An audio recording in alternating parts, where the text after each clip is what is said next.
Saudara, jumlah tenaga kesehatan yang gugur selama menangani COVID-19 di tanah air terus bertambah. Menanggapi hal ini, Satgas COVID-19 meminta agar jam kerja tenaga kesehatan dibatasi.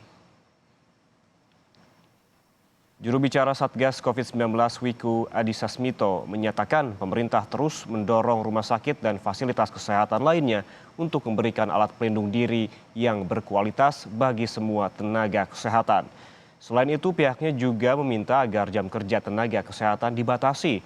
Hal ini dilakukan untuk menghindari timbulnya kelelahan.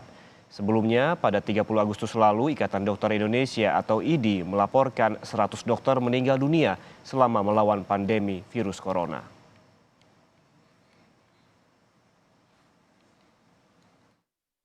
Dan pemerintah sejak awal gugus tugas dan kemudian menjadi Satgas telah mendorong seluruh rumah sakit dan pelayanan kesehatan agar para dokter dan tenaga kesehatan dilindungi dengan alat pelindung diri yang berkualitas dan betul-betul semua dokter harus menggunakan APD pada saat menangani pasien.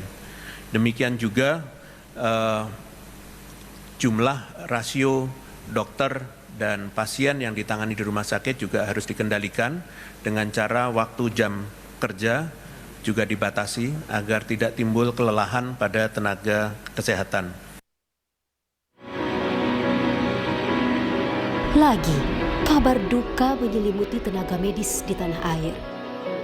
Sebanyak 100 dokter gugur di tengah perjuangan melawan virus corona. Menanggapi hal ini, Ketua Satgas COVID-19 Ikatan Dokter Indonesia, Profesor Zubairi Zulban, tak memungkiri tumbangnya para tenaga kesehatan dipicu oleh kelelahan yang membuat mereka rentan tertular COVID-19. Oleh karena itu, untuk mengurangi risiko terpapar virus corona akibat kelelahan, IDI meminta agar jam kerja tenaga kesehatan dibatasi. Apalagi kalau kerja di RSUD ada peraturan misalnya, pokoknya kalau kerja di rumah sakit ini harus 40 jam seminggu. Nah, padahal dokter itu kan ada 3 tempat praktek. Jadi di luar RSUD masih ada 2 tempat praktek lain yang diizinkan sesuai dengan aturan pemerintah. Nah, kan menjadi lebih lagi. Jadi itu membuat para dokter capek dan capek itu memudahkan tertular COVID-19. Jadi memang pertama jam kerja memang harus dibatasi. Nah, baiknya bagaimana? Nah, untuk yang kerja di ruang COVID sih sebaiknya shift-nya lebih sering, jadi 4-6 shift sehari. Yang di ICU harus lebih pendek lagi, tidak boleh terlalu lama ada di ruang ICU. Tak hanya kasus meninggal dunia, tenaga kesehatan yang terinfeksi virus corona juga kian bertambah. Yang terbaru, 50 perawat dan pegawai RSUP Persahabatan positif COVID-19.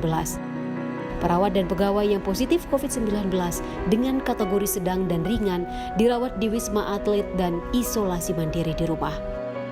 Untuk menjaga agar tidak timbul kelelahan pada tenaga kesehatan, pihak rumah sakit untuk sementara mengurangi jam kerja para tenaga kesehatan. Ada kurang lebih sekitar 50 pegawai.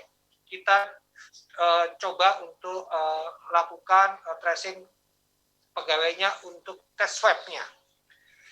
Memang puncak paling tinggi adalah sebetulnya pada tanggal 26 Agustus kemarin, di mana saat itu langsung ditemukan kasus baru sebanyak 19. Tetapi hari-hari berikutnya, hari sebelumnya itu hanya sekitar 1, 2, atau 3 pegawai yang positif baru. Sehingga itulah kita maintenance pegawai-pegawai kita untuk kita coba istirahatkan seperti dikatakan oleh Pak Dirmen tadi, bahwa ada beberapa strategi untuk kita untuk memulihkan kesehatan pegawai demi untuk pelayanan optimal kepada pasien-pasien.